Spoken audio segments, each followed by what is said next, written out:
ABP news में आपका स्वागत है। वक्त है बड़ी बहस का और बड़ी बहस का मुद्दा आज यह है कि क्या नेताओं के भ्रष्टाचार के मामलों के लिए फास्ट ट्रैक कोर्ट होने चाहिए। ये सवाल इसलिए क्योंकि हरियाणा में बेसिक शिक्षकों की भर्ती के घोटाले में हरियाणा के पूर्व मुख्यमंत्री ओम प्रकाश चौटाला और उनके बेटे अजय चौटाला को 10 साल की सजा सुनाई गई है। इस केस में कुल 9 लोगों को 10 साल की सजा मिली है। करीब 13 साल बाद कोर्ट का फैसला आया है। सवाल ये उठता है कि क्या नेताओं के खिलाफ भ्रष्टाचार के मामलों की सुनवाई भी फास्ट ट्रैक कोर्ट में होनी चाहिए।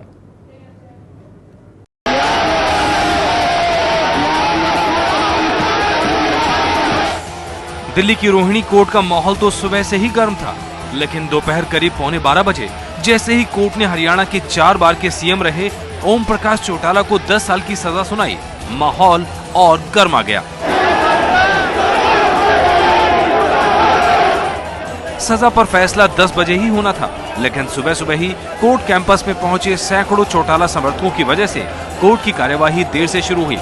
कोर्ट परिसर में चौटाला के समर्थन में पहुंचे लोग इस कदर हंगामा कर रहे थे कि पुलिस को कई बार लाठीचार्ज का सहारा लेना पड़ा।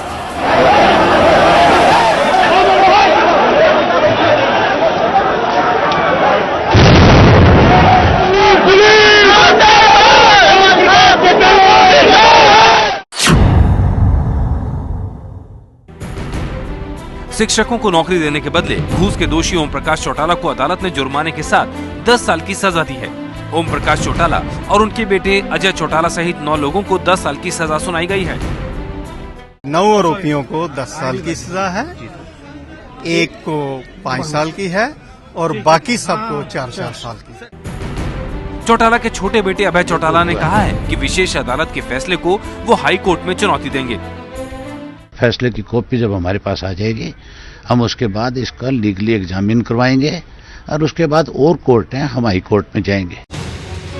अगले साल हरियाणा में विधानसभा चुनाव होने हैं। चौटाला की पार्टी हरियाणा में अभी विपक्ष में है।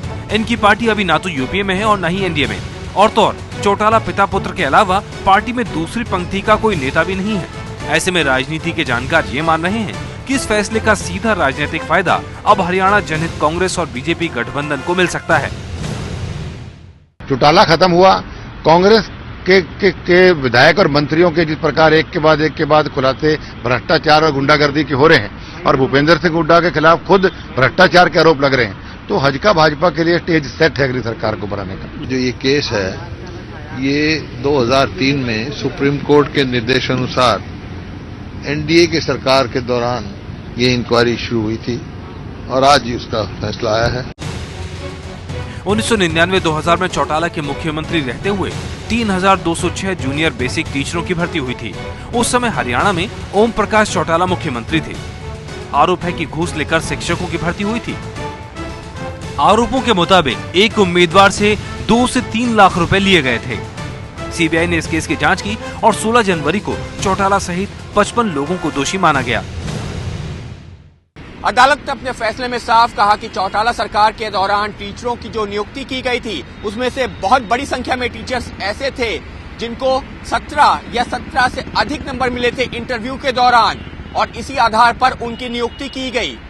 कोर्ट ने सरकार को सुझाव देते हुए कहा कि इस मामले में एक नई मेरिट लिस्ट निकाली जानी चाहिए और नियुक्तियों को दोबारा किया जाना चाहिए। भारतवर्ष में साबित हो चुका है, कोई कानून से बड़ा नहीं है। जो भी गलत काम करता है उसका पनिशमेंट जरूर होता है। जो बड़े बड़े मगरमच्छ हैं, बड़े बड़े जो अपराध करने वाले लोग हैं, अक्सर बच जाते हैं। तो मैं तो यही अपेक्षा करूंगा कि न्याय जो है वो सबके लिए एक जैसा होना चाहिए। दुर्भाग्य से वैसा नहीं है, नहीं तो बहुत लोग जेलों में होते। हरियाणा के दिग्गज नेताओं में से एक ओम प्रकाश चौटाला 4 बार मुख्यमंत्री रह चुके हैं और अभी हरियाणा में विपक्ष के नेता हैं। आज के फैसले के बाद चौटाला देश के उन चुनिंदा नेताओं की लिस्ट में शामिल हो गए हैं जिन्हें भ्रष्टाचार के आरोप में सजा मिली है। इसका असर यह होगा कि अगर हाईकोर्ट ने इनकी सजा माफ नहीं की तो ये कभी चुनाव नहीं लड़ पाएंगे। लेकिन बड़ा सवाल यही कि क्योंकि इतने साल लगे ओम प्रकाश चौटाला को इस मामले में सजा होने में, तो क्या नेताओं के खिलाफ जो भ्रष्टाचार के मामले हैं वो फास्ट ट्रैक कोर्ट में उनकी सुनवाई होनी चाहिए? इस पर चर्चा करेंगे। हमारे साथ तमाम मेहमान मौजूद हैं। हमारे साथ मौजूद हैं कुलदीप बिश्नोई, जो अध्यक्ष हैं हरियाणा जनहित कांग्रेस के। हमारे साथ चौधरी बीरेन्द्र सिंह मौजूद हैं, कांग्रेस पार्टी के वरिष्ठ नेता। हमारे साथ बीजेपी की वरिष्ठ नेता आरती मेहरा मौजूद हैं। हमारे साथ वरिष्ठ पत्रकार अलका आर्य और मेरे सहयोगी विजय विद्रोही भी हमारे साथ इस चर्चा के दौरान शरीक रहेंगे। हमारे साथ आम आदमी पार्टी से संजय सिंह भी जुड़ गए हैं। चौधरी बीरेन्द्र जी, सबसे पहले मैं आपसे शुरुआत करूंगी इस चर्चा की। कांग्रेस पार्टी की तरफ से कहा जा रहा है कि कानून है, कानून ने अपना काम किया है और कानून के तहत ये सजा हुई है, लेकिन इतना समय लगा। क्या नेताओं के खिलाफ जो भ्रष्टाचार के मामले हैं वो फास्ट ट्रैक कोर्ट में जाने चाहिए? देखिए, आपने जो आज की चर्चा का विषय रखा है उसमें साफ है कि आप ये कहते हैं क्या नेताओं के खिलाफ भ्रष्टाचार के आरोपों को फास्ट ट्रैक कोर्ट में ले जाया जाए। मेरा अपना ये मानना है कि भ्रष्टाचार सिर्फ नेताओं तक अगर आप सीमित रखते हैं तो मैं इससे सहमत नहीं हूं। आज जो आर्थिक अपराध करने वाले लोग हैं, जो हमारे नौकरशाही के लोग हैं, जो बड़े बड़े दूसरी जो संस्थाओं को चलाने वाले लोग हैं, जिनके जो कॉरपोरेट सेक्टर के लोग हैं, ये सभी वो संस्थाएं हैं जिनको आर्थिक अपराध हो या दूसरे हीनियस क्राइम हो, उनमें नेता हो, ब्यूरोक्रेट्स हो, बड़े उद्योगपति हो, कोई भी हो, उनको फास्ट ट्रैक कोर्ट के माध्यम से अगर हम उन पे कार्रवाई करेंगे तो इंसाफ जल्दी मिलेगा, और इंसाफ जल्दी मिलेगा तो इसका मतलब नेताओं को अलग नहीं रखना चाहिए। भ्रष्टाचार का कोई भी मामला हो उसको तेजी से उसकी सुनवाई होनी चाहिए। आरती जी, आपका क्या कहना है इस पर? क्या नेताओं को अलग नहीं रखना चाहिए क्योंकि उनकी जिम्मेदारी भी है, वो इस तरह की पद पर, इस तरह के ओहदे पर रहते हैं, 4 बार मुख्यमंत्री रह चुके हैं ओम प्रकाश चौटाला जिन्हें सजा हुई है आज 10 साल की, तो क्या उस अहम पद पर रहने वाले लोगों के खिलाफ अगर मामला हो तो वो जल्दी से उसकी सुनवाई नहीं होनी चाहिए? देखिए, बड़े बड़े राजनेता जो देश को चौपट कर रहे हैं, देश को लूट रहे हैं, उनके साथ जो उनका बनता है वो होना ही चाहिए, न्याय होना चाहिए, कानून से बढ़ के कुछ नहीं है, लेकिन भेदभाव नहीं होना चाहिए। ऐसा ना हो कि आम जनता प्रश्न करे कि कॉमनवेल्थ का इतना बड़ा घोटाला और उसमें सुरेश कलमाडी को मुखौटा लगा के उसको तो सजा, लेकिन शीला दीक्षित को बचाना, इतने बड़े 2.25 लाख करोड़ के घोटाले जिसमें देश के पूरे स्पेक्ट्रम को बेच दिया जाता है। जो मेरा प्रश्न था उस पर आपका क्या जवाब है? जिनके खिलाफ आरोप पत्र तय हो गया है, क्या वो फास्ट ट्रैक कोर्ट में जाने चाहिए? अब नहीं, देखिए, बिल्कुल कानून से बढ़ के जहां तक तो आज का निर्णय आया है, मैं निर्णय पे बिल्कुल नहीं बात करूंगी। निर्णय किसी ना किसी बेसिस पे आया होगा और उस पे बात नहीं कर रही। बट मेरा यह मानना है कि जुडिशरी से भी, सामान्य जुडिशरी से भी हमारा ये कहना है कि हर करप्शन का केस न सिर्फ कानून उन्हें सजा दे, लेकिन उनसे वो वेल्थ जो उन्होंने चोरी की है, जो धन चुराया है, वो भी वापस देश में आना चाहिए। आरती जी, सारी संपत्तियों को जब्त कर लेना चाहिए। भ्रष्टाचार के मामलों में तो सख्त कार्रवाई होनी ही चाहिए, लेकिन मैं आपसे संक्षेप में हाँ या ना में जवाब चाहूंगी कि क्या नेताओं के लिए अलग से फास्ट ट्रैक कोर्ट होने चाहिए उन पर अगर भ्रष्टाचार का आरोप लगे?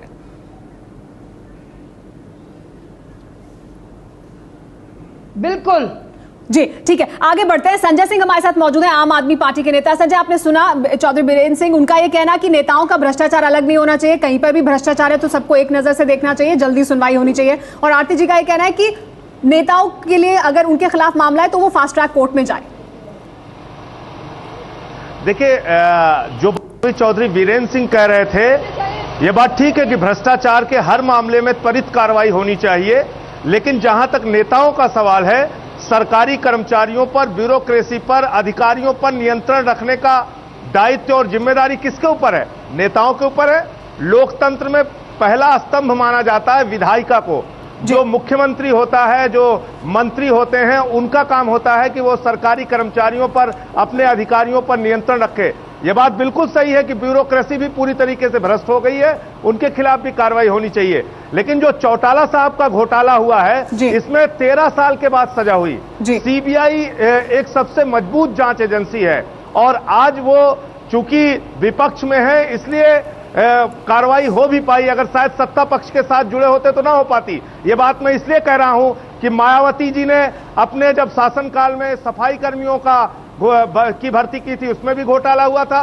पुलिस भर्ती उत्तर प्रदेश में हुई थी, उसमें भी घोटाला हुआ था। सीबीआई के पास बहुत सारे पेंडिंग केसेस हैं भ्रष्टाचार के नेताओं के, जिसमें आज तक कोई कार्रवाई नहीं हो पाई।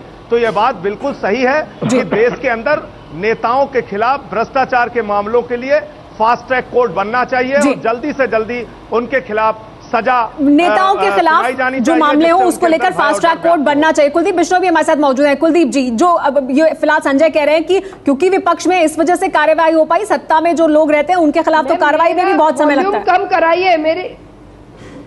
जी हम करते हैं आरती जी। जी कुलदीप जी, मेरा सवाल आपसे।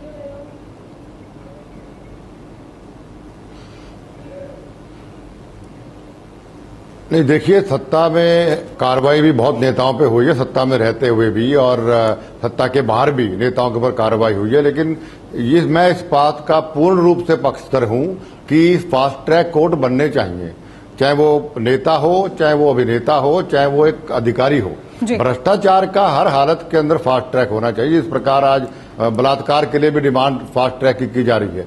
अगर चौटाला साहब का एग्जाम्पल लें तो 13 साल लगे इस फैसले को आने में। अगर 13 साल के अंदर कितने घोटाले और कांग्रेस पार्टी ने सेंटर में भी किए, स्टेट में भी किए, अगर ये फास्ट ट्रैक कोर्ट होते और चौटाला साहब के खिलाफ कार्रवाई उत्पन्न हो जाती तो एक डर रहता कांग्रेस के नेताओं को भी और भ्रष्ट नेताओं को भी जो भ्रष्टाचार ना करते। तो फास्ट ट्रैक कोर्ट आज की मांग है, हर हालत में बनने चाहिए। और मैं इतने पे ये भी जोड़ना चाहूंगा कि जो आज भूमि घोटाले भूपेंद्र सिंह हुड्डा की सरकार में भूपेंद्र हुड्डा कर रहे हैं, उनकी भी कार्रवाई तुरंत होनी चाहिए, चाहे वो सीबीआई करे या कोई और करे। जी अलका जी, आपने सुना जो हमारे साथ नेता मौजूद है उनका क्या कहना है इस पूरे मामले को लेकर। लेकिन क्या नेताओं के खिलाफ भ्रष्टाचार के मामलों को फास्ट ट्रैक कोर्ट में ले जाया जा सकता है? क्या ये करेंगी राजनीतिक पार्टियां? क्या ऐसी पहल होगी? मुझे इस पर शक है क्योंकि सभी पार्टियां जो हैं इस मामले में 19-20 हैं और रादर वो 21 बनने की कोशिश करती हैं। उनकी कथनी और करनी में बहुत फ़र्क होता है। कुलदीप बिश्नोई जी अभी तो बोल रहे हैं कि हाँ बनने चाहिए। अगर 2014 में चुनाव होते हैं और ये आते हैं सत्ता में तो तब इनसे मैं ये सवाल पूछती हूँ कि तब क्या ये पहल करेंगे, इस मामले को आगे लेकर जाएंगे? इस बहस के दौरान अभी तक क्या कुछ निकलकर सामने आया है, किसने क्या पक्ष रखा, आपको बताते हैं। चौधरी बीरेंद्र सिंह का कहना था कि भ्रष्टाचार के सभी मामले फास्ट ट्रैक कोर्ट में चलने चाहिए, नेताओं के मामले अलग नहीं होने चाहिए। आरती मेहरा का कहना था कि नेताओं के खिलाफ भ्रष्टाचार के केस फास्ट ट्रैक कोर्ट में चलने चाहिए। इसके अलावा कुलदीप बिश्नोई का कहना है कि फास्ट ट्रैक कोर्ट आज के समय की मांग है, फास्ट ट्रैक कोर्ट से ही जल्दी सजा मिलेगी।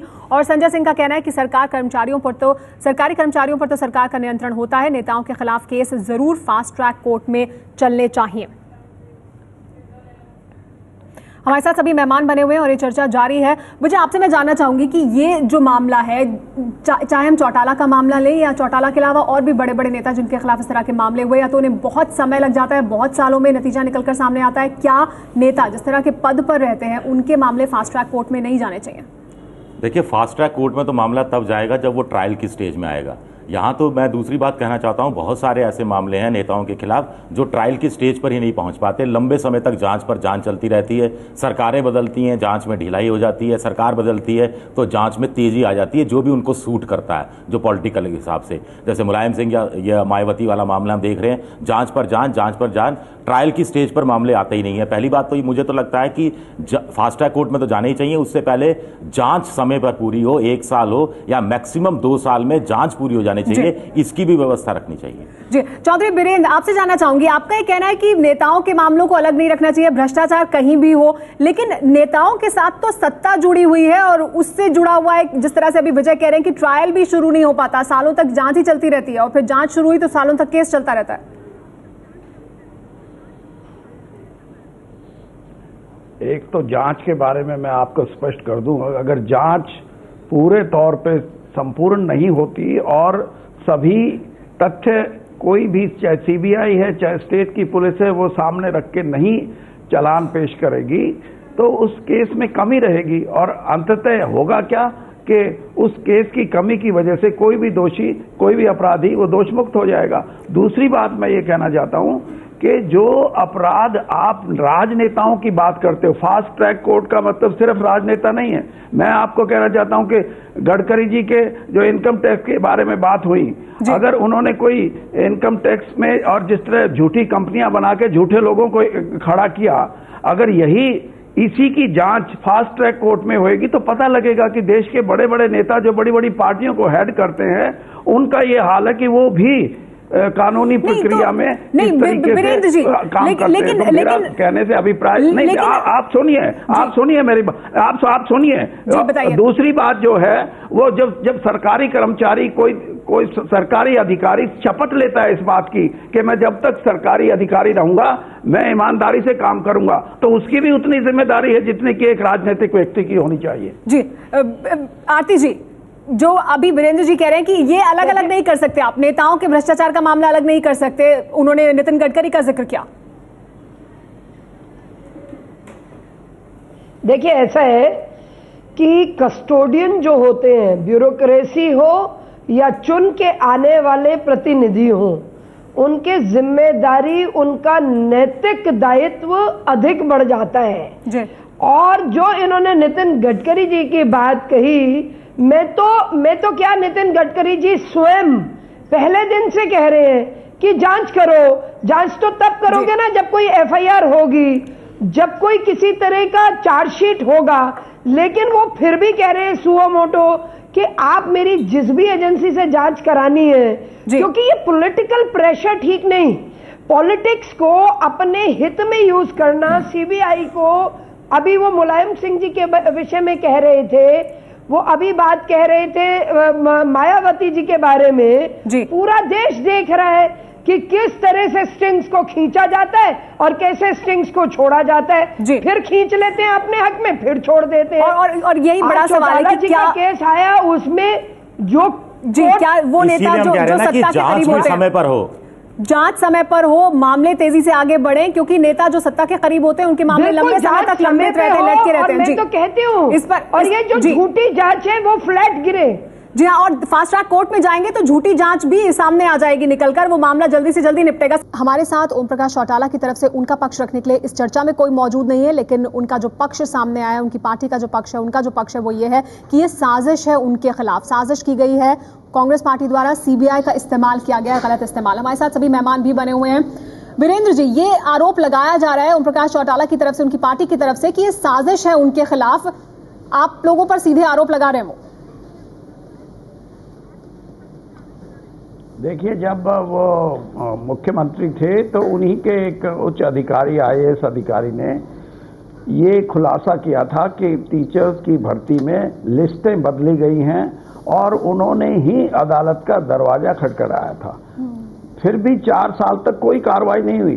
मैं आपको बताना चाहूंगा कि सुप्रीम कोर्ट ने अंततः ये फैसला लिया 2003 में कि ये सीबीआई इसकी इंक्वायरी करे और सारे तथ्य इकट्ठे करके अगर दोषी हैं तो उनके खिलाफ कार्रवाई की जाए।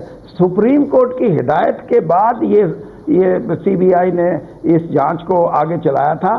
तो यानी हमारे पे इल्जाम लगाना कि हमने कोई दबाव की राजनीति की और क्या, ये बिल्कुल आधारहीन बात है। वो खुद उस टाइम वो खुद सत्ता में थे जी, लेकिन सीबीआई के गलत इस्तेमाल का आरोप लगता रहता है, तो क्या ऐसे में जरूरी नहीं है कि फास्ट ट्रैक कोर्ट इस तरह के मामले को लेकर, ताकि इस तरह के आरोप जो है उनको जल्दी से जल्दी जवाब दिया जा सके? इस पर मैं संजय सिंह से प्रतिक्रिया लेना चाहूंगी, उसके बाद मैं बीरेन्द्र जी के पास आऊंगी। संजय, क्या क्योंकि इस तरह के आरोप लगातार लगते हैं कि गलत इस्तेमाल होता है सीबीआई का, जांच एजेंसियों का गलत इस्तेमाल होता है, सत्ता से उन्हें प्रभावित किया जाता है, तो क्या उसके लिए भी जरूरी नहीं है किस तरह के फास्ट ट्रैक कोर्ट? देखिए, अभी चौधरी बीरेन्द्र सिंह जी कह रहे थे कि सरकारी कर्मचारी शपथ लेते हैं कि वो सेवा करेंगे जनता की। तो जहां तक नेताओं का सवाल है, देश के नेता भी संविधान की शपथ लेते हैं। महत्वपूर्ण बात सबसे ज्यादा यह है कि विजय विद्रोही जी ने जो बात कही कि आखिर नेताओं के खिलाफ जब जांच पूरी होगी तभी तो कोर्ट कोई सजा सुनाएगी, तभी तो कोर्ट कोई कार्रवाई करेगी। और हमारी देश की व्यवस्था के अंदर जितनी भी जांच एजेंसियां हैं वो सरकार के अंदर काम करती हैं। अगर किसी केंद्रीय मंत्री के खिलाफ भ्रष्टाचार का आरोप है तो सीबीआई को जांच शुरू करने से पहले प्रधानमंत्री से परमिशन लेनी है। इसीलिए हम लोग कहते हैं कि जन लोकपाल जैसी एक संस्था होनी चाहिए जो निष्पक्ष और स्वतंत्र जांच एजेंसी हो इस देश के अंदर, जिसका किसी सरकार का जिसके ऊपर कोई दबाव ना हो। मुलायम सिंह यादव जी के मामले को देख लीजिए, मायावती जी के मामले को देख लीजिए, इसमें लगातार सरकार ने सीबीआई को रोका है जांच करने से। 7 बार स्टेटमेंट चेंज किया है सीबीआई ने मुलायम सिंह यादव जी के मामले में, 7 बार स्टेटमेंट चेंज किया है। चौधरी बीरेंद्र जी, इस पर क्या कहेंगे आप? सीबीआई के गलत इस्तेमाल का आरोप तो सरकार पर ही लगता है, जांच एजेंसी को प्रभावित करने का आरोप। मैंने अभी कहा आपको कि बड़े बड़े जो संस्थाएं हैं जिनके खिलाफ कोई अनैतिक कार्य करने का या कोई आपराधिक कार्य करने का जब किस्सा आता है सामने, तो वो ये गुहार करते हैं कि हम सरकार की एजेंसी जो राज्य सरकार की एजेंसी है, पुलिस है, उससे नहीं है, हमारा यकीन नहीं है, इसलिए सीबीआई को दी जाए केस। तब तो सीबीआई की क्रेडिबिलिटी ठीक लगती है जब फैसला। और दूसरी बात मैं आपसे ये भी करना चाहूंगा कि फास्ट ट्रैक का मतलब सिर्फ फास्ट ट्रैक से ये आप मत सोचिए कि बहुत जल्दी निर्णय होंगे जी। ये एक बात तो कही कि पहले इन्वेस्टिगेशन की बात है, लेकिन फास्ट ट्रैक में भी जो हमारा एविडेंस एक्ट है और जो क्रिमिनल प्रोसीजर कोड है, इन दोनों में आमूल चूल परिवर्तन करने पड़ेंगे एक नतीजे पे जल्दी पहुंचने के लिए, क्योंकि इसमें ही कुछ ऐसे स्नैग्स हैं बहुत सारे बदलावों की जरूरत है। आप लंबा केस को लंबा खींच सकते हैं, लेकिन नेताओं को इसके लिए तैयार तो होना चाहिए कि वो अब चाहें कि भ्रष्टाचार के मामले फास्ट ट्रैक कोर्ट में जाएं।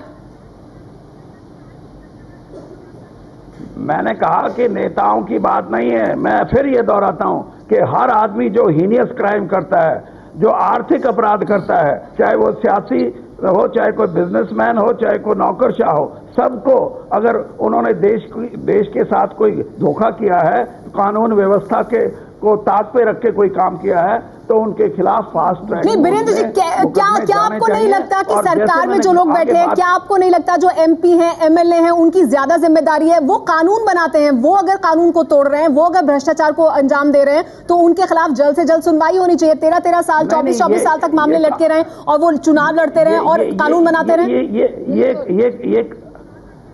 ये मैं यही कह रहा हूं कि कानून बनाने वाला कानून सिर्फ अपने लिए नहीं बनाता, वो सारे देश के लिए एक है। और सारे देश के लिए जब कानून व्यवस्था एक है, तो आप सिर्फ नेताओं के लिए फास्ट ट्रैक की बात क्यों करते हैं? क्यों उन आर्थिक अपराधियों की बात नहीं करते जो देश की संपत्ति को अलका जी प्रतिक्रिया देना चाहते हैं? नौकरशाहों की बात करते जो गलत रास्ते पे व्यवस्था को डालती है। नेताओं की क्यों ना की जाए? क्या वो पहला स्तंभ नहीं है? जैसे संजय कह रहे थे, क्या नेताओं की क्यों ना की जाए? क्यों उनकी जिम्मेदारी सबसे ज्यादा ना रखी जाए?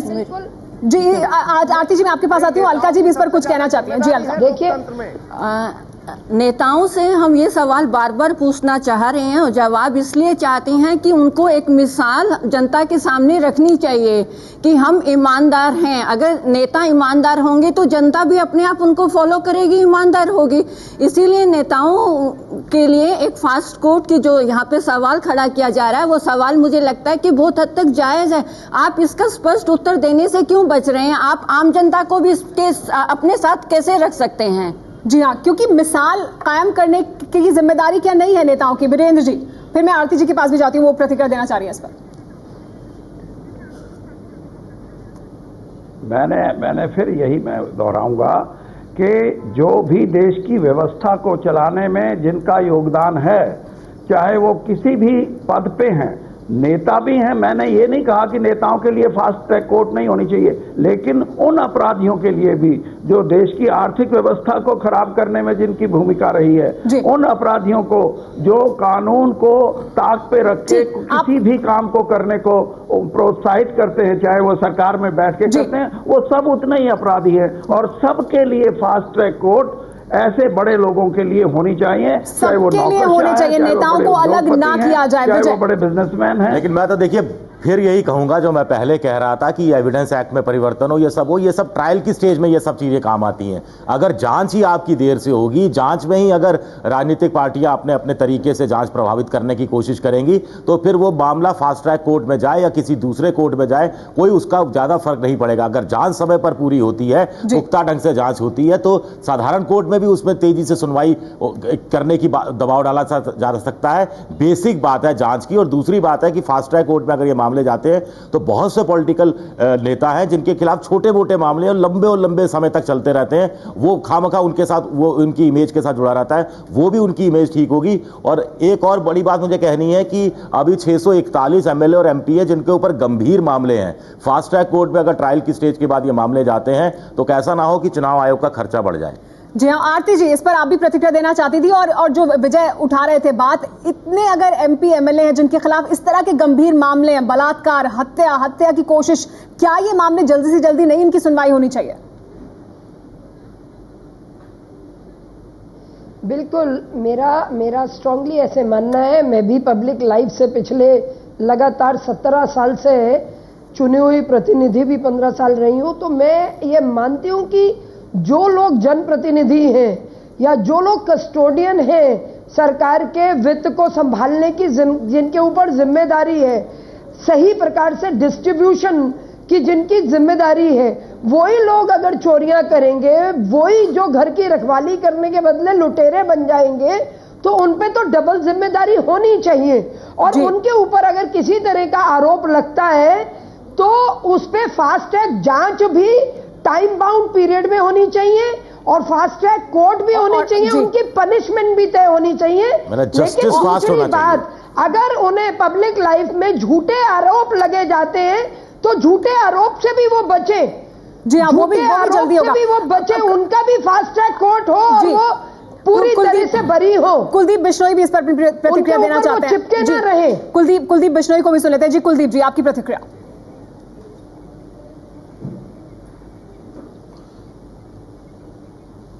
मैं सबसे पहले प्रतिक्रिया देना चाहूंगा कि आप शायद भूल गए कि मैं यहाँ पर बैठा हूँ। 40 मिनट से आपने सिर्फ इन्हीं से सवाल पूछे, हर सवाल के जवाब में देना चाहता था, लेकिन चलो जो भी अन्याय हुआ। सबसे पहले तो मैं कहना ये बात का पक्षधर हूँ, जो मुझसे पहले पक्षधर हूँ इस बात का कि बहुत से ऐसे केस हैं नेताओं के जो ट्रायल तक भी नहीं पहुंच पाते हैं। मिसाल के तौर पे, और बहुत से ऐसे केसेस हैं जो होते ही नहीं हैं। मिसाल के तौर पे भूपेंद्र सिंह हुड्डा जी के खिलाफ कितने जमीन के मुकदमों के मामले कोर्ट के अंदर भी लताड़ लगी, और भी मामले, चाहे रॉबर्ट वाड्रा का मामला है या और मामले हैं, वो अभी तक कोई केस भी रजिस्टर नहीं हुआ है। रॉबर्ट वाड्रा का जो केस हुआ, जो सरकार का एक डीसी ने फैसला कर दिया कि क्लीन चिट दे दी रॉबर्ट वाड्रा को, तो क्या एक थानेदार एक एसपी की इनको इन्वेस्टिगेशन करेगा? उसका क्या होगा? उसके बारे में चौधरी साहब का क्या विचार है मुझे नहीं पता, लेकिन ये मैं अवश्य कहूंगा कि नेताओं के बारे में फास्ट ट्रैक कोर्ट के साथ साथ एक ऐसा कोई आयोग बनना चाहिए जो नेता आंसरेबल हों, जो सत्ता के अंदर हैं। विपक्ष के लोग तो हम बोलेंगे, लेकिन सत्ता पक्ष के लोग भी आंसरेबल हों, एक ऐसा आयोग बनना चाहिए। और एक मेरी साथी जो आपके साथ बैठी, इन्होंने बहुत अच्छी बात कही थी कि आप मुख्यमंत्री बनेंगे तो क्या आप ऐसा कुछ करेंगे? एक तो मैं इनका धन्यवाद दूं कि जनता के साथ साथ इन्होंने मुझे मुख्यमंत्री एक्सेप्ट किया आने वाले समय में, और इनको विश्वास दिलाता हूं कि मैं पहला ऐसा मुख्यमंत्री होऊंगा जो न केवल अफसर सही पे लगाम कसूंगा, बल्कि हमारे सरकार के अंदर, सत्ता के अंदर अगर एक विधायक, मंत्री या मैं खुद कोई एलिगेशन रखेगा तो आगे बढ़कर मैं उसके ट्रायल कोर्ट के लिए और उसकी इन्वेस्टिगेशन की सिफारिश करूंगा। लेकिन आपने और आप थोड़ा ध्यान मेरी और भी रखिए, सिर्फ उधर मत रखिए। जी, और आपने सवाल भी पूछा, चौधरी वीरेंद्र के सामने भी आपने एक सवाल रखा, उस पर उनकी प्रतिक्रिया लेंगे। हमारे साथ आम आदमी पार्टी से संजय सिंह मौजूद है। संजय, जानना चाहेंगे कि क्या सुप्रीम कोर्ट के आदेश के बाद भी इस पूरे मामले में 2003 में उनका आदेश था कि इसमें मामले में जांच होनी चाहिए, तब अब जाकर इस पर फैसला आया है, जांच एजेंसियों को प्रभावित करने की बात होती है, क्या ऐसे में जांच को लेकर फिर क्या किया जाना चाहिए कि ताकि जांच तेजी से हो और सही ढंग से हो? देखिए, जब तक समयबद्ध जांच नहीं होगी किसी भी मामले की, और खास करके भ्रष्टाचार के मामले की, जो मामले नेताओं से जुड़े हुए होते हैं, बार बार बीरेन्द्र सिंह जी कह रहे हैं कि सरकारी कर्मचारियों और ब्यूरोक्रेसी के भ्रष्टाचार को भी गंभीरता से लेना चाहिए, इस बात से इनकार नहीं है। लेकिन अब आप दरोगा की भर्ती में, सिपाही की भर्ती में, टीचर की भर्ती में अगर घोटाले होंगे, पैसे लिए जाएंगे, तो वो ईमानदारी से कैसे काम करेंगे? पहली बात। और दूसरी बात यह है कि जनलोकपाल जैसी संस्था, इसीलिए हम लोग इसके लिए लड़ाई लड़ रहे थे कि एक समयबद्ध तरीके से किसी भी भ्रष्टाचार के मामले की जांच पूरी करो और भ्रष्टाचारी को उठा के जेल के अंदर डालो। और उसमें 2 साल का अधिकतम समय जनलोकपाल के प्रावधानों के अंदर है कि अगर आप जांच भी समयबद्ध तरीके से होनी चाहिए तो जी। आरती जी, इस पर आपका क्या कहना है? तरीके से होनी चाहिए, नहीं तो किसी को कि जांच भी नहीं मिल पाएगी। समयबद्ध तरीके से होनी चाहिए। बिल्कुल। बिल्कुल, मैंने तो पहले ही कहा जांच भी समयबद्ध टाइम बाउंड तरीके से होनी चाहिए। और मेरा ऐसा मानना है कि अगर आप सिस्टम को इतना ट्रांसपेरेंट बनाए, जो कि बनाया जा सकता है। मेरे अपने महापौर के कार्यकाल में 3200 टीचर्स की हमने भर्ती जो थी वो कट ऑफ परसेंटेज पे की थी, पारदर्शी हो सिस्टम के लिए, एक जनरल कोटा के लिए, और एक भी इशू नहीं, एक भी इशू नहीं उठ सकता था। हाँ, ये सच है कि हम कोई भी एक भी व्यक्ति की क्या पारदर्शिता सिस्टम में लाई जाए और उसके लिए सिस्टम में लोग आए, जांच समयबद्ध तरीके से हो, फास्ट ट्रैक कोर्ट हो नेताओं के लिए, खासतौर पर उनके भ्रष्टाचार के मामलों को लेकर।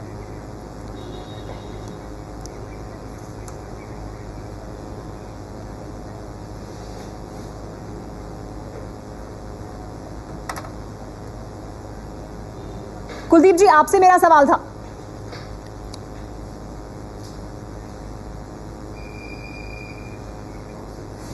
मुझे आवाज नहीं आई, क्या कह रहे हैं आप? मेरा सवाल यह था कि क्या जो जांच है नेताओं के खिलाफ उसकी भी समय सीमा तय होनी चाहिए?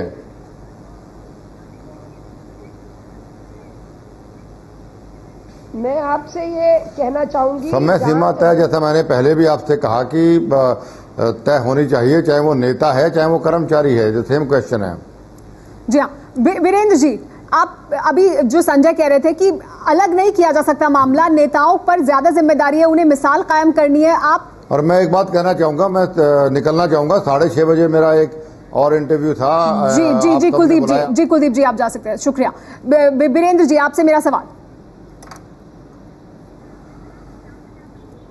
जी, क्या जांच समयबद्ध तरीके से होनी चाहिए, खासतौर पर नेताओं के खिलाफ जब भ्रष्टाचार के मामले हो? बिल्कुल, सबके खिलाफ। मैं फिर दोहराता हूं, आप नेताओं को अकेले नहीं कर सकते। आप जो भी दोषी जिनके खिलाफ जांच है, कोई भी हो, उच्च अधिकारी हो, दूसरे लोग हों, बिजनेस दुनिया के लोग हों, कॉरपोरेट सेक्टर के लोग हों, जो आर्थिक अपराधों में संलिप्त हैं, सब पे समयबद्ध तरीके से जांच होनी चाहिए। आप आम आदमी और नेताओं, आपको नहीं लगता नेताओं को ज्यादा जिम्मेदारी लेनी चाहिए, मिसाल कायम करनी चाहिए? जनता के वोट से जीत के आते हैं, हमारी जिम्मेदारी ज्यादा है, इसीलिए हम बोल रहे हैं। सरकारी कर्मचारियों को वोट नहीं देती। हाँ, वो वोट की बात नहीं है। यहाँ ये है कि आपने शपथ ली है इस बात की कि हम जब तक सरकारी नौकरी में रहेंगे हम अपने अधिकारों का शपथ तो मंत्री भी लेते हैं संविधान की रक्षा करने के लिए, और ईमानदारी से करेंगे।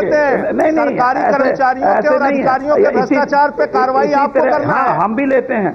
हम देखिए सुमेरा, कुल मिला के ये जो मामला है इसके अंदर तो नेता भी शामिल हैं और प्रशासनिक अधिकारी भी शामिल हैं, और दोनों को मिलकर अगले 10 साल अगर हाईकोर्ट ने रियायत नहीं दी तो उसी जेल में 10 साल बिताने हैं। दिया है कि आप अधिकारी को सस्पेंड कर सकते हैं, आप अधिकारी को बर्खास्त कर सकते हैं, ये ताकत जनता ने आपको दिया है। तो ये बार बार ये कहना कि उतनी ही जिम्मेदारी अधिकारियों की है, अधिकारी आपके अंडर में काम करते हैं। वीरेंद्र जी, क्या आप नहीं मानते उतनी जिम्मेदारी आपकी नहीं, आपकी जिम्मेदारी ज्यादा है नेताओं के तौर पर?